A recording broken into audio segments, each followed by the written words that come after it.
Consider a city on the edge of the sea, at the rim of a nation dependent on the sea, on a continent surrounded by the waters of the sea, a mere island, as are all those minority parts of the planet we call the land. From here, at nation's end, see the unending sea as a kind of symbolic road to distant responsibilities, distant friends and enemies, resources we must have to survive, let alone prosper. Consider the shore as somewhat more than just a beach, for it is, in fact, a dividing line for the two parts of the earth, the only place in all the universe so divided, for all we know to date. Talk no more of 7 seas, but of one sea, indivisible, this single sea that rings the planet, that covers our world from northern ice to southern ice. The single sea, covering untold empires of mountain and canyon, of plain and desert. A home for living things, far more akin to us perhaps than life elsewhere, if any, out in space. A treasure trove of vital resources, as we are just beginning to know. But one sea for all its swirls and roars, for all its restlessness, and yet, for all its nearness, a realm unto itself. Float over it, fly over it, move within it, wrapped in your old familiar atmosphere. Enjoy the hobbies, the sports, the diversions of it all.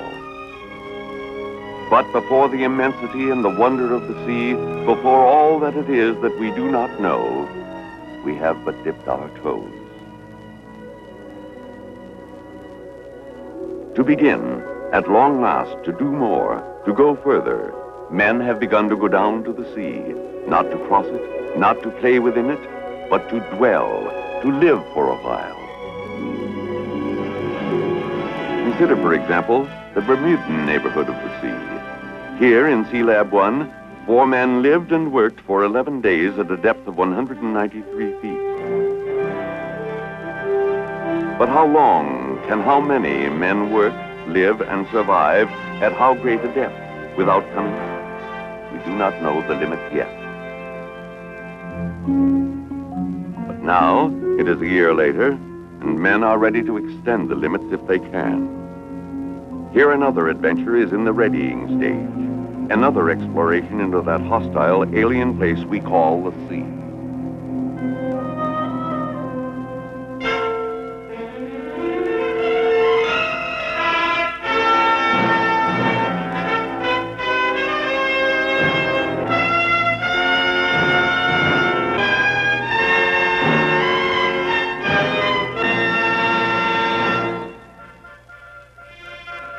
Here, within the sovereign waters of our America, the political frontier is but 3 miles from the shore.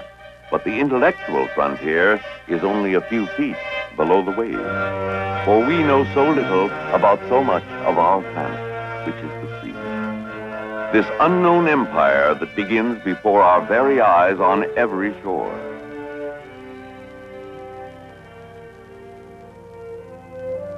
Captain Lewis Melson, commanding, along with George Bond, also a captain in the United States Navy and a doctor of medicine, now make ready for SEALAB II, 1 mile off the shore of La Jolla, California. Captain Zoni, commence flooding conning tower. What's our absolute pressure in SEALAB? We have 44.1 pounds absolute.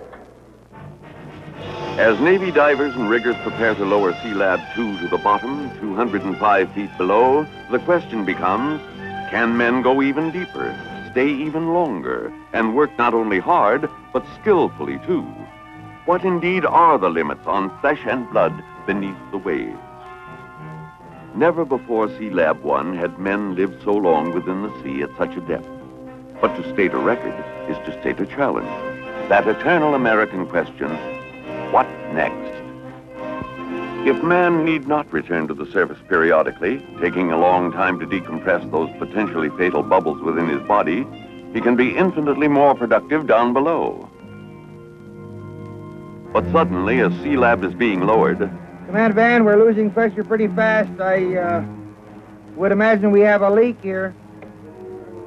We'll have a diver's check for a leak.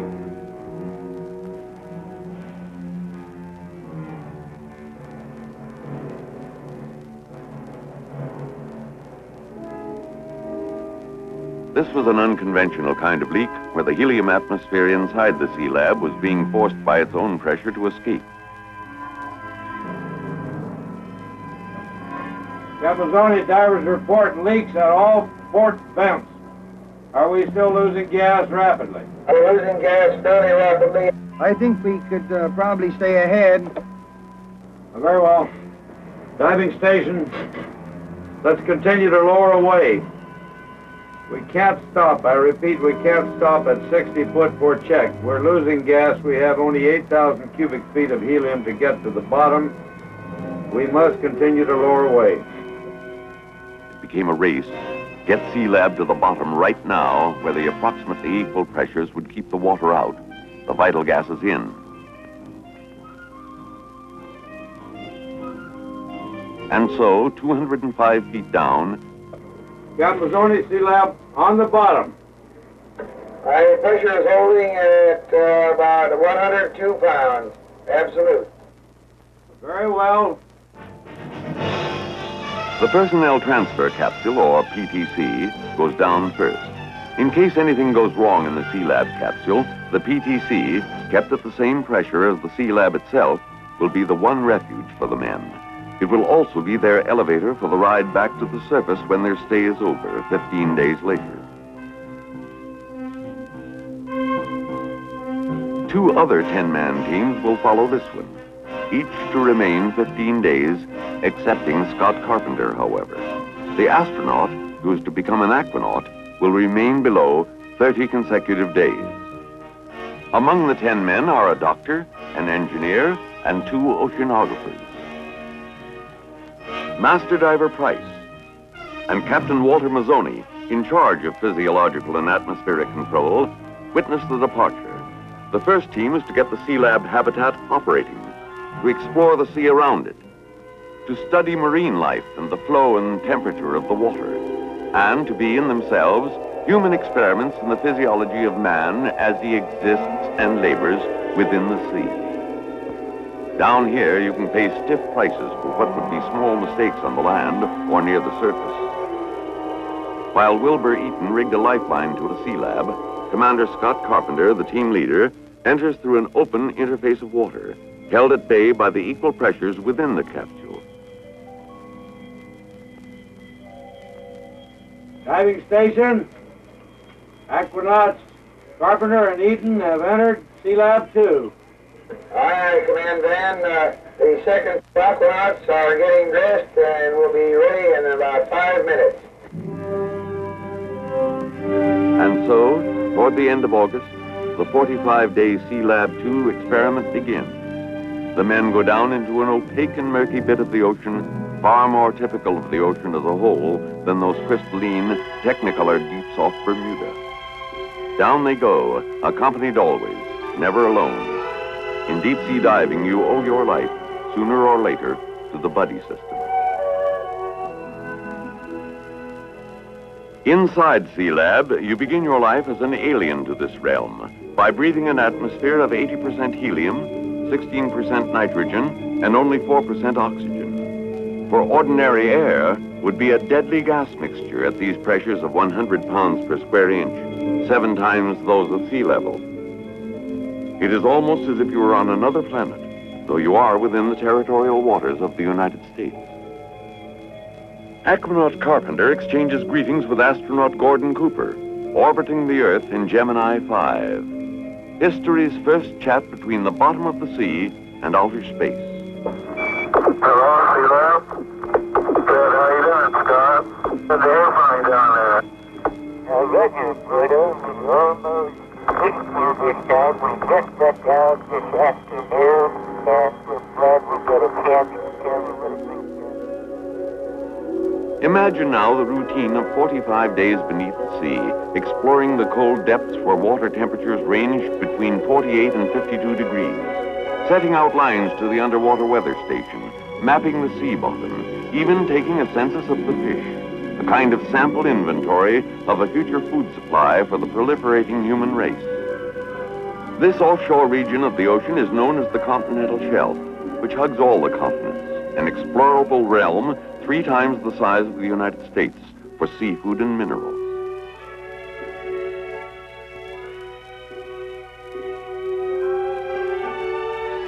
A new realm for travel and rest, study and work.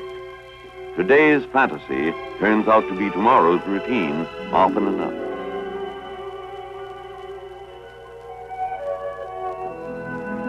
Already, if you take the fisheye view, the interlopers are making themselves at home. What is physiological normalcy at 7 times the pressure of the land, breathing a strange gas mixture day after day? Dr. Sonnenberg, medico in residence, attending. Topside, Captains Bond and Mazzoni decide to have a look-see at their charges 205 feet down. Since they will be down only a short time, they will get off easy on the decompressing, stopping every few feet on the way back up in the diving bell.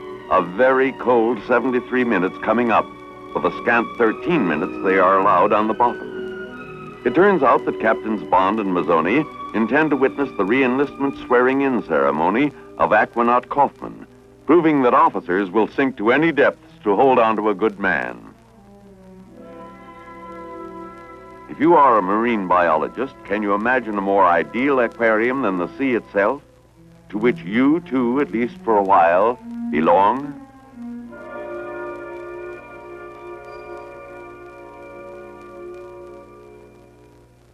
The cold black water was not an attractive medium for work, but in their early forays, the aquanauts managed to install the underwater weather station, a permanent emplacement. And so, from the shifting sands of the bottom land, from the force and direction of the internal waves, the sea will yield, in good time and bit by bit, a few of its mysteries. Man, too, has his mysteries, and he submits to frequent mathematical testing and even to electrocardiograms, both in and out of the water, as a constant check on his heart. The question always, what is normalcy under high pressure and a strange gas mixture?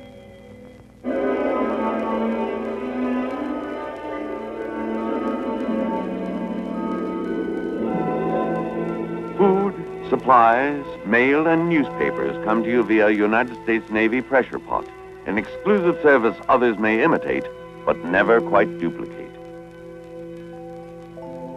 Happy birthday, Dr. Sonnenberg, but it was your loving wife who was responsible, not the United States Navy pressure pot express service. Anyhow, you can't strike a match in a helium atmosphere. There just isn't enough oxygen to make it burn. A good place to kick the smoking habit. Whenever you exit for a look-see, bear in mind the SEALAB habitat is your compulsory home. You cannot just rise to the surface, emergency or not. Rapid decompression would kill you, and you must take care not to get lost in the dark waters. Among the hazards of the deep are the scorpion fish. The first aquanaut to be stung by one was Carpenter, who was hit on the right index finger, causing his arm to swell all the way up to the elbow. The pain was sharp and intense, but no matter how serious the wound, even if it were potentially fatal, you do not return to the surface. You are now an inhabitant of the sea until you decompress for 30 hours or more. Under Dr. Bond's topside instructions, Dr. Sonnenberg treated the wound, aided by special drugs stocked right in the SEALAB.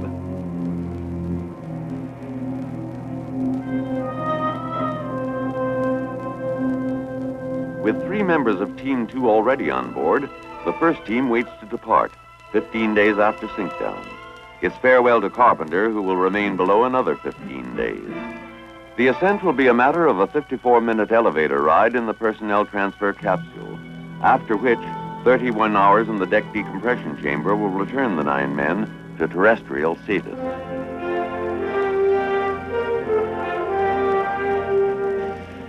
You keep in touch with Topside by electrowriter, and Topside keeps an eye on you, Big Brother-like, with its one-way television monitor, while the rest of Team 2 makes its way down what one of them called the longest 200 feet in the world.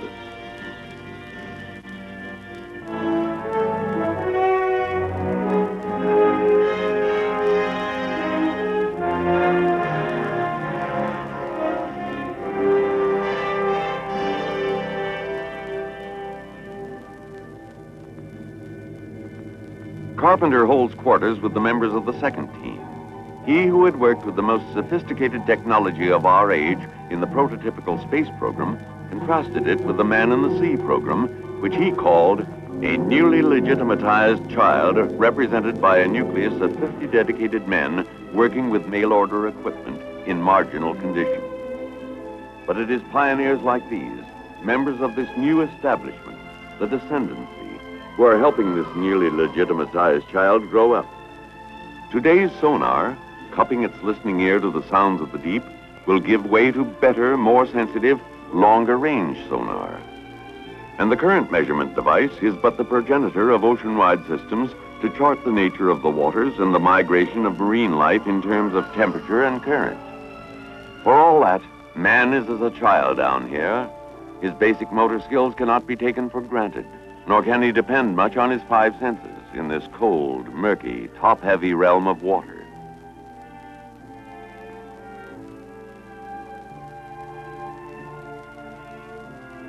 You develop a certain gladness to be home again. Home, sweet helium breathing, crowded, celibate, teetotaling home, with its constant tests and measurements and checks.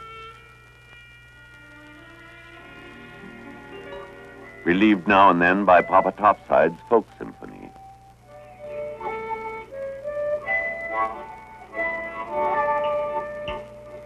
How do you like that one? Oh, it was very difficult. The SEALAB's own symphony comes complete with the curious sound that breathing helium imparts to the human voice.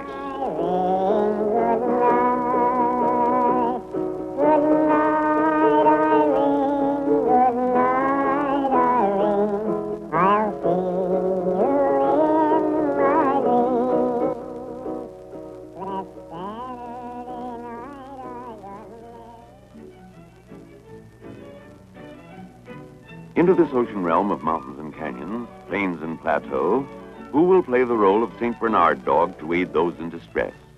Who learned to come at once to an acoustic signal? Who learned to carry mail and a lifeline to a diver pretending to be lost? Who visited the aquanauts during their bottomland forays? Who but Tuffy the porpoise, first of the trained breed who may become man's best friend within the sea?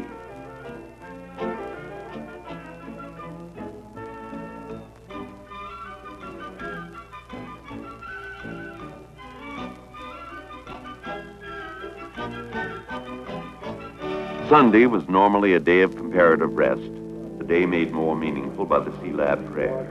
Safeguarding care in all the many hours of their life under the sea. Give unusual wisdom to each of us topside who might somehow control their work and safety as they perform their duties below. And when their work and thy will together be done, grant us all a safe and worthy respite from our labors for a time to come. We ask all of this in the name of Jesus Christ our Lord. Amen. Thus did 30 days pass, a methodical and persistent sequence of work inside and outside the habitat, of catch-as-catch-can meals and housekeeping, of human measurement and evaluation under high pressure. Now the second team makes ready to depart, Scott Carpenter along with them, after their span of 15 days, his of 30, into the personnel transfer capsule. And as medical wisdom has it, 33 hours of decompression on the support vessel in the deck decompression chamber. Decompression is the cross the divers bear. Meanwhile, the third team of 10 men prepares to depart for inner space. Led by Master Diver Robert Sheets, at 50, the oldest of the aquanauts. It's getting to be a kind of routine, the almost inevitable destiny of things that seem fantastic at their very outset, whether it be a flight across the ocean or even a man in orbit. To make the far out and everyday affair is, after all, the prime purpose of all our technology. While he decompresses, Commander Carpenter has a phone chat, still in his helium voice, with his commander-in-chief. Big what, sir? Scott, do you read me all right? Yes, sir, Mr. President. Told you loud and clear. How no? Fine. Well, Scott, I'm mighty glad to hear from you. You've convinced me and all the nation that whether you're going up or down, you have the courage and the skill to do a fine job. Well, thank you very much. There were a lot of other people who demonstrated the same kind of courage. It's a great crew out here, and we're all very honored and pleased that you saw fit to call us and let us know that you were interested in what we're doing.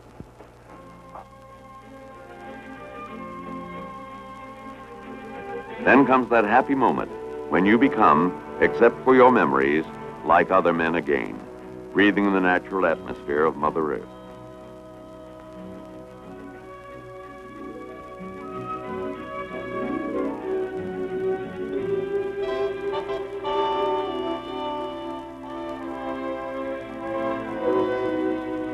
While down below, Dr. Sonnenberg, who has returned for a second 15-day stint, wrestles with that electrically heated diving suit that will permit 3-hour journeys away from SEALAB in comparative comfort. The prime objective of the third team was to try new underwater salvage techniques. Using a special foam, they raised barrels and an aircraft hulk from the bottom. With special torque-free tools, working on the explosive principle, they attached plates and lifting surfaces to part of a submarine hull. Older tools like the spear and the fishhook can be very useful too. You may not like sashimi, that Japanese delicacy roughly translated as raw fish, but frying is verboten down here. Hydrocarbon smoke doesn't mix well with helium in a delicate man-made atmosphere. This team and Team 2 made excursion dives to the rim of the underwater canyon 266 feet below the surface. Master Diver Sheets, however, went with another man to the 300-foot mark, followed thereafter by other members of the team. Afterward, they dined on plankton, that floating microscopic life of the sea, saying it tasted like nuts. But always, you dive with another man not far away. The brief history of deep diving has proved time after time that the best of divers needs help desperately sooner or later. Equipment can fail, and men can go astray in this pathless world.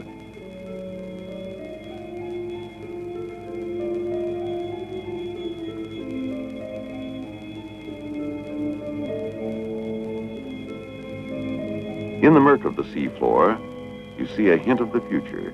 Mining by bottom coring, a miniaturized sample of what one day may be gigantic machines gathering minerals from the bottomland.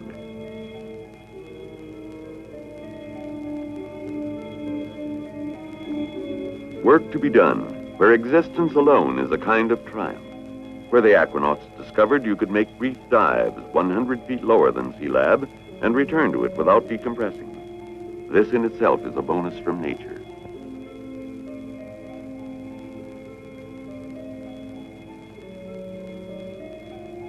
"45 days have passed since the first 10 men came to live here, and now the time has come for anchors away, for men and hardware too. And the last swim toward the PTC elevator for the men of SEALAB II.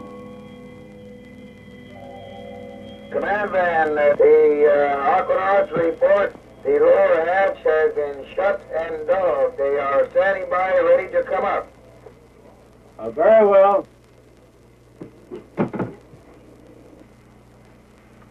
Train operator, this is Command Van. PTC is ready for liftoff. Lift away.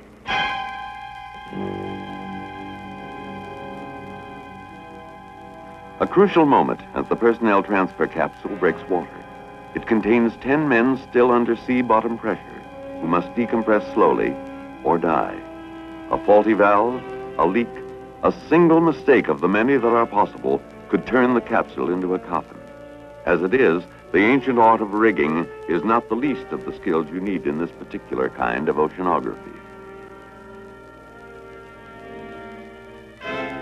The mating of the personnel transfer capsule with the deck decompression chamber. Now begins the long wait. Decompression from 100 pounds per square inch to 14 7/10 pounds per square inch. From 205 feet below to sea level.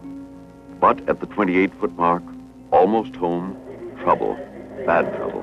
Okay, Bob, we got the report on your possible hit. Would you like to give me a rundown on it, please? Yes, Captain. I have a pretty deep-seated pain in my right leg. It started about an hour ago. It started at the right knee and has now progressed up to my hip. And pain is increasing in intensity. I thought I'd better report to us as a possible event. Okay, wait one. Let me check here, Ralph. I think we better hold at 26 feet.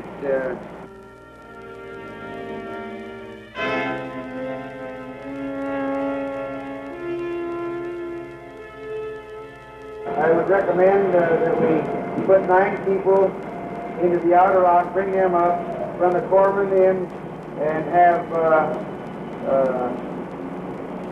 have the inner lock brought on down to 60 feet and try Bob on the oxygen treatment table and see how it goes there, bring him up separately.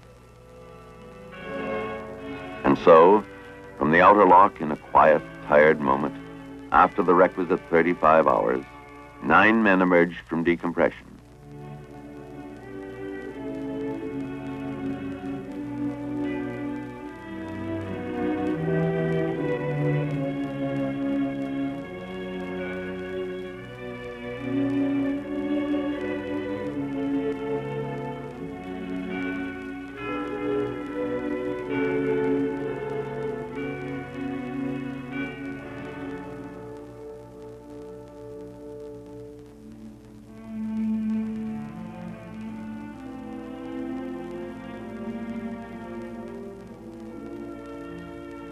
It was not until more than 12 hours later that Bob Sheets emerged, free of pain and in good shape. Even the home away from home, a shell empty of men, is once more upon the surface, floatable elsewhere for another chapter in this ongoing adventure of man within the sea. Perhaps we shall see her again as SEALAB III. The commendations of today, the just pride for work well done, set the stage for the eternal question of all adventure: where do we go from here? Perhaps we will routinely send men to 800 feet soon, to 1,700 and more feet within some years, to live, to work, to study.